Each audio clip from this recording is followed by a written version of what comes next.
หรือ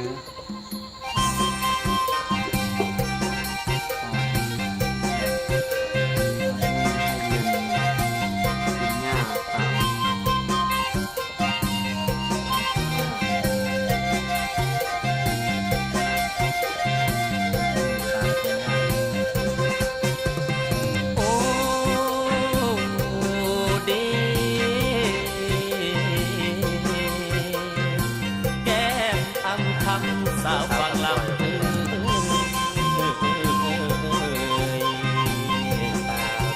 ฟังการจะทำงาน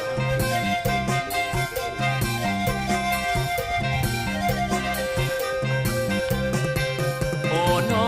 อายนี่มาพบน้องคิ้วของตาดำมาเห็นสาวฟังลำคือผู้งามแท้ดีน้อง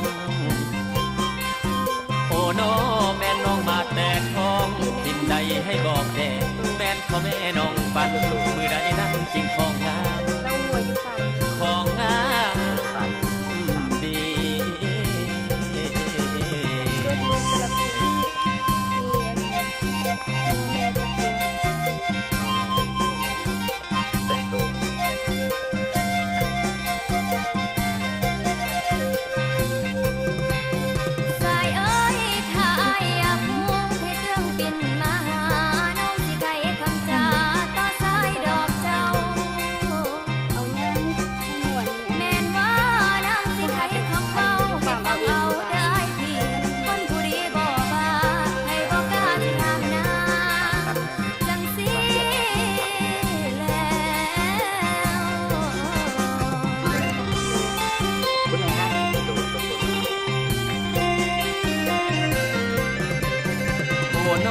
น้องผู้งามงามนั้นไผ่นอตัดสายแห่แม่นไผ่เพสายคือแม่นไผ่ถือผ้าอ้อม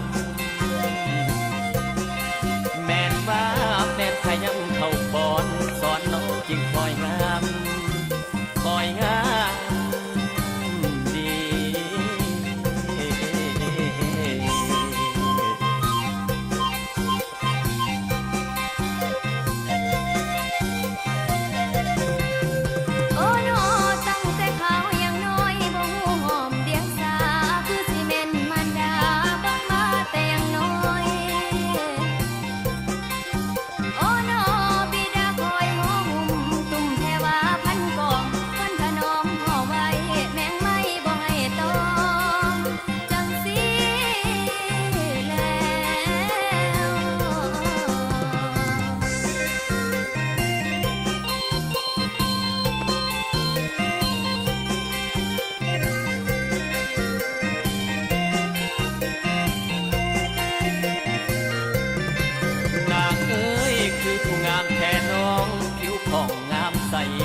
อยากถามทางใน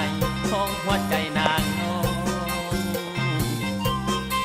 โอ้น้องมีคนจองบ่ลาให้ตอบมาอ้ายเด็กอ้ายอยากรู้แท้ๆให้นางแก้สู่ฟัง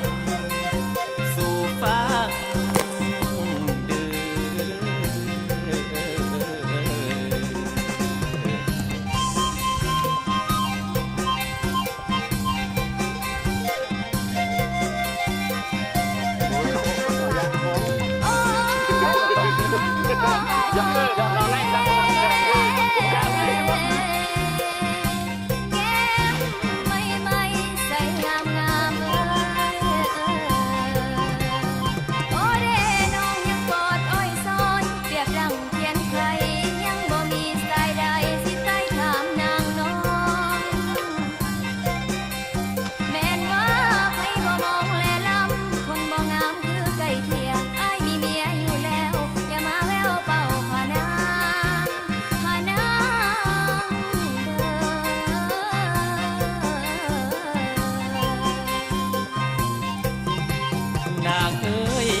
อยู่แล้วใครมาแซวว่า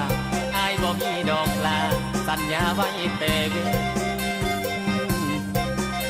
แม่นว่าอายนี่เป็นสายขึ้นบ่มีเกลือเกี่ยวกลุ่มนับแต่เป็นกลุ่มใหม่เกลือสิเกี่ยวแม่นบ่มีแท้ใดโอ้น้องขอโทษทีทางอาย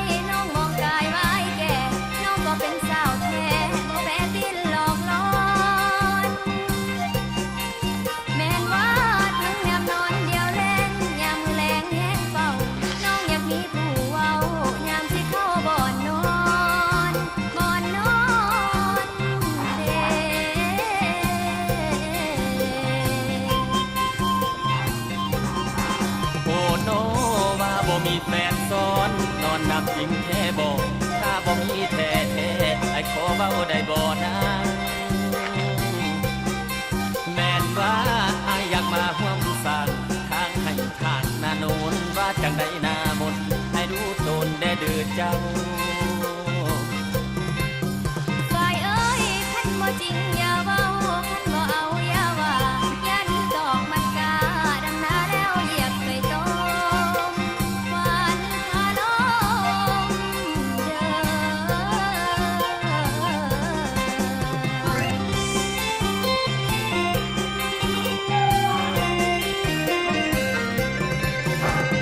โอ้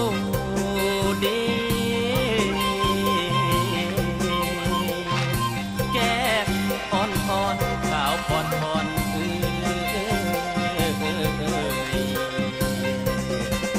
นางเอ้ยขันน้องเราจังสีอายสิเอ่ยคำลาก่อนเน้อโอ้ยน้อไปหาลุงหาตาสิมาหานางน้องแม่นว่ามาหาจองเอาไว้มามันหมายไว้ก่อนคนตางอนเอ้ยลาจงรอท่าอายสิคืน